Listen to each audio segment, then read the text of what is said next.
नमस्कार, मी स्वामिनी। आजच्या व्हिडिओमध्ये तुमच्या सगळ्यांचं मी मनापासून स्वागत करते।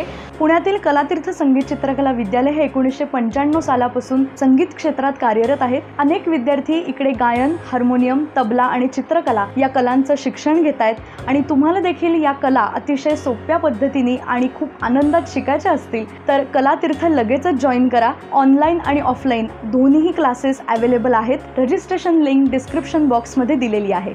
सध्या स्वामिनी व्लॉग्स या चॅनलवरती निसर्ग मनातला ही सिरीज सुरू आहे आणि कलातीर्थ भजनी मंडळाच्या सगळ्या विद्यार्थ्यांनी निसर्गाविषयी आपले विचार स्वामिनी व्लॉग्सवरती खूप छान पद्धतीने व्यक्त करतायत आणि आपल्याला ते विचार ऐकता येत आहेत। त्यामुळे मला खूप छान वाटतंय। आजचा पण एपिसोड आपण आता लगेचच सुरू करूयात।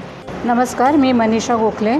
सर्वप्रथम आमच्या ज्येष्ठ विद्यार्थिनींना बोलण्यासाठी मंच उपलब्ध करून दिल्याबद्दल कलातीर्थ भजनी मंडळाचे अश्विनीताई, अमोलदादा आणि स्वामिनी सगळ्यांचे खूपच धन्यवाद। विषय असा दिला होता की निसर्ग मनातला। खूप विचार केला, बोलायचं तर होतं पण काय बोलायचं हे समजत नव्हतं की काय बोलावं। भरभरून बोलायचं तर होतं पण मग काही सुचतच नव्हतं। मग लहानपणीचा जो मला पाऊस आठवला त्याच्यावरच बोलायचं ठरवलं। क्या बात आहे। पूर्वी लहानपणी असताना मुसळधार पडणारा, न चुकता जूनच्या सुरुवातीपासून बरसणारा, नेमका शाळा सुटायच्या आणि भरायच्या वेळी येणारा, रोज न चुकता ओलाचिंब करणारा, छत्री असो वा रेनकोट असा तो मुंबईचा पाऊस।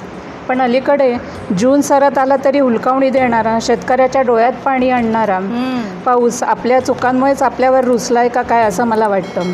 त्यासाठी त्याला विनंती करणारं एक पत्र लिहावं असं मला वाटलं। छान। जून अर्धा संपला, वेशीपर्यंत आलास, आता नव्या नवरीसारखा लाजू नकोस। पटकन माप ओलांड आणि आत ये, कंजूसपणा करू नकोस, दिल खोल के बरस। येताना चोर पावलाने नको तर राजासारखा सनई चौघडे वाजवत ये। येता येता सगळ्यात आधी शेतातल्या एखाद्या घरात डोकाव। तू आल्याचं कळताच तिच्या काळजात सर्र होईल। एरवी आभाळातून बरसणारा तू तिच्या डोळ्यातून बरसशील। ती तुला मनातल्या मनात एखादी कचकचित शिवीही देईल तरी पण तिथेच थांब, कारण तिचा धनी गेल्यावर पोरा बाळांसकट संसाराचा गाडा तिलाच ओढायचा आहे। म्हणून तिच्या शेतात आधी जा आणि तिथल्या मातीत रुजून राहा।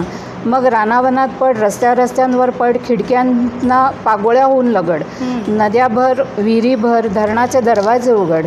हंड्या घागरीतून गच्चीतल्या टाकीवर बरस। नळानाळातून बरस, धनधान्यासाठी बरस। छत्र्या रेनकोट बिझनेससाठी ये।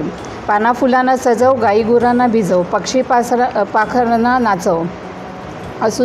आसुसलेल्या मनाला भिजव, सगळ्यांना पाणी दे, प्रेमात पडलेल्यांना गाणी दे, फेसबुकवर टाकायला तुझ्याबरोबरचा सेल्फी दे।